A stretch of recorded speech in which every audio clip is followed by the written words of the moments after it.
Lockdown होने के साथ असमय होने वाली आंधी बारिश ने किसानों की चिंता बढ़ा दी है।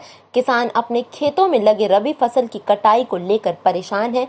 इन रबी फसलों में गेहूं और मक्का शामिल है। इस वर्ष जिले में 11,370 हेक्टेयर में गेहूं की खेती की गई। इसमें से 80% गेहूं की कटनी हो चुकी है। शेष बचे 20% गेहूं की कटनी बची हुई है। गेहूं की कटनी और आंधी पानी की भेंट चढ़ रहे मक्का फसल को देख किसानों की नींद गायब हो चुकी है। 17 अप्रैल से ही आंधी बारिश हो रही है। खेतों में लगे मक्का के फसल टूटकर जमीन पर गिर चुके हैं। गेहूं की फसल भी बर्बाद हो रहे हैं। जिला कृषि विभाग के आकलन के अनुसार अब तक जिले के 1780 हेक्टेयर में लगा मक्का फसल बर्बाद हो चुका है। ऐसे ही आंधी बारिश होते रहे तो मक्का फसल के बर्बाद होने की संभावना बढ़ सकती है। खेत में गिरे पड़े फसल को देख किसानों की आंखों से आंसू निकल रहे हैं।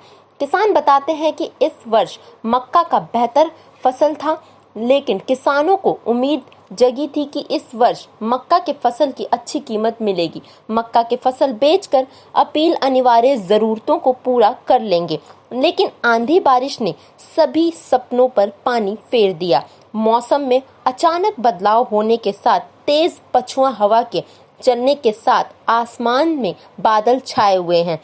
इस तेज हवा और बारिश के कारण खेतों में लगे मक्का और गेहूं के फसल बर्बादी के कगार पर पहुंच गए हैं।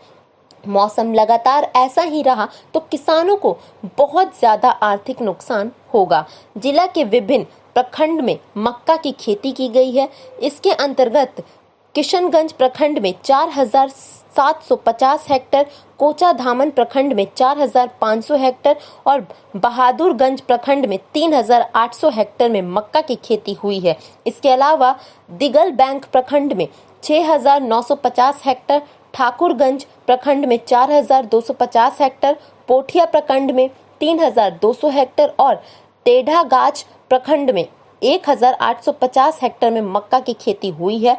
मक्का फसल खेतों में पक कर तैयार है, लेकिन आंधी बारिश के चलते मक्का फसल पर प्रतिकूल प्रभाव पड़ता दिख रहा है।